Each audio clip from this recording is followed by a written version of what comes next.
자, 첫 번째 소식. 이준석 대표 소식인데 예. 전해주십시오. 이준석 대표가 사용해오던 월 2천만 원 한도의 법인카드를 국민의힘이 이번 주에 정지시키기로 결정했습니다. 법카 정지. 예. 2천만 원짜리. 그것 때문에 제가 궁금했어요. 네. 통상 이 당대표는 당으로부터 월급을 별도로 받지 않는 대신에 직무수행 비용으로 법인카드를 사용해오곤 했는데 뭐 당무 관련 간담회 비용이나 네. 식대, 교통비, 주유비 같은 것들에 사용할 수 있습니다. 이 대표 측 관계자 카드 사용 정지에 대한 소식을 전달받은 것은 맞다면서도 징계가 결정된 8일 전후로 이미 법인카드는 사용하지 않고 있었다고 밝혔습니다. 이 대표가 자진 사퇴를 거부하고 있는 만큼 이 당 대표로서 사비로 매달 당에 250만 원씩 납부하는 직책 당비는 당분간 계속 낼 거라는 관측이 나오고 있습니다. 천하람 변호사가 당협위원장이기도 합니다. 전남 순천에. 그리고 또 혁신위원이기도 하고요. 국민의힘에. 그 정도 되면 법카 하나 있어야 되는 거 아닙니까? 안 줘요. 안 줘요. 예, 일단 당협위원장은 당연히 법카가 없고요. 이게 없고요. 저희가 그 지역에 나는 현수막 같은 것들 있잖아요. 예, 이게 당에서 돈이 나온다고 생각하시는 저는 분들도 당연히 그런 줄 있는데 알았는데요. 그 당원들이 내는 당비에서 일정 부분 나오는 부분도 있지만 대부분 당협위원장 사비로 하고요. 예. 저는 얼마 전에 생일이었는데 법인카드는 고사하고 생일 축하 카드도 안 보내주더라고요.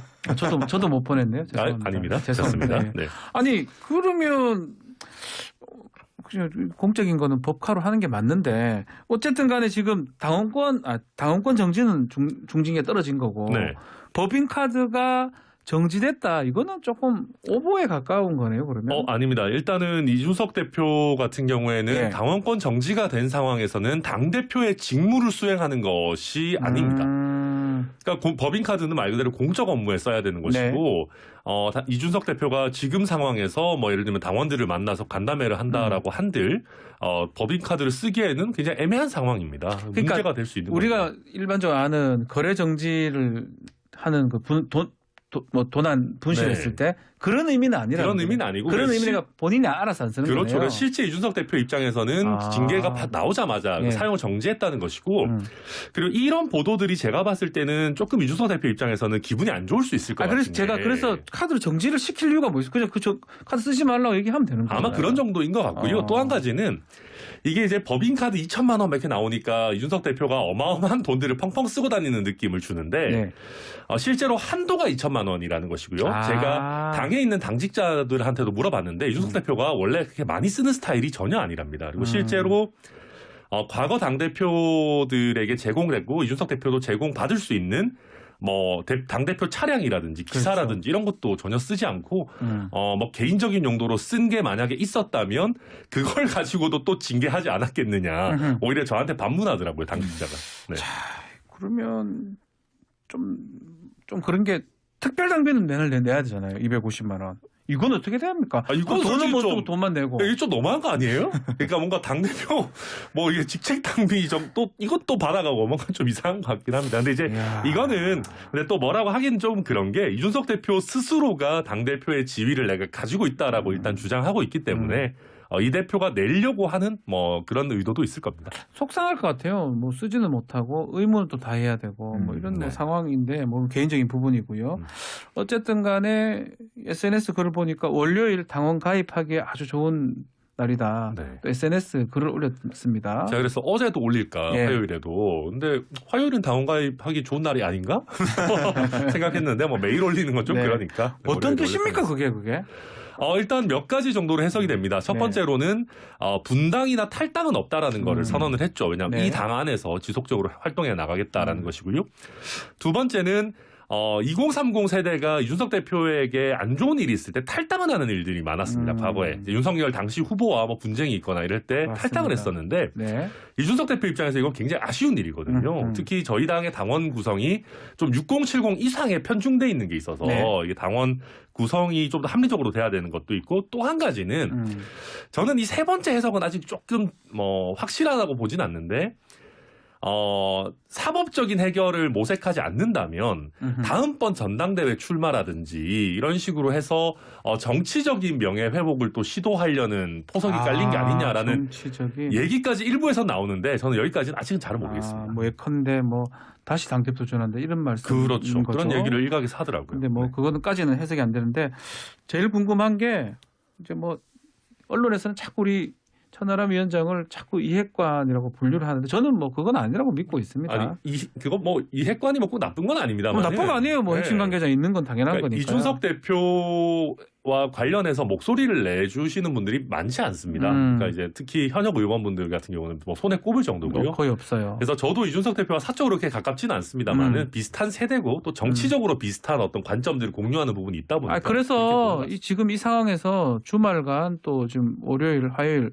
수요일까지 됐는데 한 5일, 6일이 지났거든요. 네. 통화하셨을 것 같아요, 제 생각에. 아, 했으면 솔직히 얘기를 했어요. 네, 저 네. 주말에 통화 한번 했고요. 네. 이게 딴 게 아니고 방송국에서 저한테 대신 이준석 대표 섭외 좀 해달라고 부탁해서 섭외 부탁서를 한 게 답니다. 그러니까 뭐 답은 뭐든가요? 그때는 이제 뭐 조금 뭐 방송을 할 수 있는 그런 건 아니고 네. 예, 일단은 아마 지금 현재도 뭐 대외 활동 거의 안 하면서 이렇게 여행을 다니고 있다고 보도가 나오고 있는데 예. 그게 사실인지 저는 잘 모르겠고요. 예. 물어보진 않았고요. 예. 아마도 조금 시간을 가지고 여러분들한테 조언을 구하면서 생각을 정리하고 있는 그런 상황이 아닌가 그렇게 보입니다. 자, 결국은 제일 중요한 거는 뭐 징계는 좀 떨어졌고요. 그것을 갖고 제가 개인적으로 봤을 때는 소송할 이유는 별로 없을 것 같아요. 직무가 지금 정지돼서 직무 대행으로 지금 가는 거기 때문에 6개월 이후면 복귀할 수 있고 뭐 이런 상황이라면 근데 문제는 이제 수사가 어떻게 되냐에 따라서 달라질 것 같거든요. 수사가 기소로 만약에 된다 그러면 혐의가 있는 걸로 된다 그러면 상당히 당내에서도 복잡할 것 같기도 하고 이 대표도 입장이 복잡할 것 같기도 한데요. 결국 수사 결과가 앞으로 좌우할 것이다 이렇게 보는 거죠. 네, 맞습니다. 이제 수사 그리고 거기에 이어진 기소까지 중요하고요. 저희 당 같은 경우에는 기소가 되는 경우에는 또 추가적으로 당원권 정지가 가능한 부분이 있습니다. 그래서 어제 저희 당의 이제 초선 의원들이 뭐 그런 얘기를 좀 나누기도 했었는데 이게 뭐 의도했는지 안 했는지는 저도 잘 모르겠습니다만은 기본적으로 틀린 얘기는 아닙니다. 정말로 수사기관에서 혐의가 인정된다라고 하면 이거는 이준석 대표에게 굉장히 큰 두 번째 타격이 될 거고요. 그렇게 된다면 이준석 대표가 법정 투쟁을 거쳐서 무죄를 받기 전까지는 정치적으로 복귀하기가 쉽지 않을 겁니다. 자, 그 얘기입니다. 그 얘기. 자, 이 대표 징계 관련해서 초선 의원들이 나눈 대화가 유튜브를 통해서 공개가 됐는데 일단 이거 어떤 내용인지 이현웅 아나운서 소개 좀 해주십시오. 네, MBC가 유튜브 채널을 통해서 하루 전에 있었던 그 초선 의원 회의에서 나온 대화를 공개를 했는데 의원들 중 일부가 마이크가 꺼진 줄 알고 켜져 있는 줄 모르고 이 대표 징계 관련한 대화를 나눴습니다. 유상범 의원과 최영두 의원을 중심으로 대화가 이루어졌는데 이 대표 징계와 향후 지도 체제에 대한 이야기였습니다.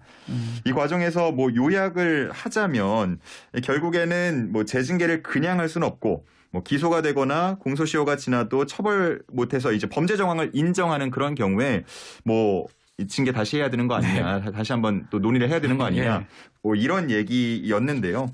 뭐 결국에는 그러면서 이게 뭐 의도한 것이냐, 아니면 의도하지 않은 실수냐, 뭐 등등의 이야기들 계속 나오고 있는 상황입니다. 자, 천하람 위원장님, 실수입니까, 의도입니까 이거? 이거야 뭐 유상범 의원만 아시겠죠. 근데 이제 뭐 당시에 실제 비공개 요청을 했던 상황이었고 이제 대부분의 언론이 이렇게 빠지고 있는 그런 상황이었기 때문에 실수였을 수도 있고요. 근데 근데 저는 이거 의미 없다고 생각합니다. 왜냐하면 의미가 없다. 그 자리에 사람이 한두 명 있는 게 아니었거든요. 비공개였다 하더라도 이런 정도의 얘기를 나눈다는 거는 어떤 의원 뭐 그 자리에 있는 참석자 등 누구라도 언론에 흘릴 수 있다라는 걸 염두에 뒀던 겁니다. 저는 이게 그래서 실수냐 의도냐를 구분하는 거는 그렇게 중요하지 않고 이 윤리위원으로도 참여했던 유상범 의원의 뭐 본인의 가진 생각을 표현한 거다 이렇게 이해하고 있습니다. 유상범 의원이라는 분이 이른바 친윤 쪽으로 불리는 왜냐하면 또 검사 출신이기도 하고요. 또 윤리위에 또 참석도 했었는데 또 그러다 보니까 이게 조금 더 놀라야 될 것 같기도 합니다. 네, 뭐 이준석 대표가 징계가 나온 직후에 했던 그 라디오 인터뷰 보면 유상범 의원의 이름이 등장을 하는데 범윤핵관으로 분류할 수 있는 분이다라고 표현을 했습니다. 그렇죠. 그러다 보니까 뭐 당시에는 뭐 그게 절대적인 영향을 미쳤다고 보지는 않는다라고 얘기를 했지만 이번 대화를 보면서 조금은 뭐 기분이 언짢거나 뭐 등등의 여러 가지 생각을 해볼 수 있을 것 같습니다. 자, 마지막으로 우리 전 위원장님 보시기에 이준석 대표 앞으로 어떻게 될 것 같습니까? 일단 급할 것은 없습니다. 그러니까 이준석 대표가 왜냐하면 이미 당원권 정지가 되고 당 대표의 권한은 실질적으로 박탈돼 있고요. 뭐 가처분을 왜 이렇게 빨리 안 하냐 뭐 이런 분들도 당내에서 있습니다만은 징계가 6개월이나 꽤 긴 시간이기 때문에 뭐 굳이 막을 필요가 상당. 네, 가처분을 당장 급하게 해야 되는 하더라도 것도 나중에 아니고요. 그리고 됩니다. 예. 만약에 했다가 이게 인용이 안 될 경우에는 또 한 번의 정치적인 타격을 입을 수 있습니다. 그래서 그러니까요. 가처분을 하더라도 아마 충분한 준비를 거쳐서 하지 않을까. 예. 그래서 할지 안 할지는 저도 뭐 모르겠습니다만은 아하. 그래서 이준석 대표가 당장 이번 주나 뭐 다음 주 내에 급하게 움직일 것 같지는 않다라는 게. 그럼 제 우리가 예상입니다. 아는 이준석 대표의 모습 뭔지 아시죠? 예, 언론에 언론에 나와서 이슈 나와서 하는 파이팅하고 모습. 이런 부분. 이 모습은 우리가 곧 볼 수 있을까요? 어떻습니까? 뭐 그것도 뭐 이준석 대표가 판단할 문제겠습니다만은 저는 기본적으로 이렇게 좀 조용한 기간을 가지는 게 좋다고 봅니다. 음흠. 왜냐하면 이준석 대표에 대해서 이슈 파이팅 잘하고 뭐 토론 잘하고 하는 거 좋은데 조금 너무 지나치게 공격적인 거 아니냐. 약간 너무 시끄러운 거 아니냐라고 하는 비판들이 있었거든요. 음흠. 그래서 저도 당원들도 이준석 대표가 좀 없어져 봐야 그 빈자리를 좀 느끼실 수 있지 않을까. 그래서 그러니까요. 나쁜 전략 아니라고 생각합니다. 자, 마지막으로 이 변호사잖아요. 네. 변호사로서 이 사건에 대해 기소 여부.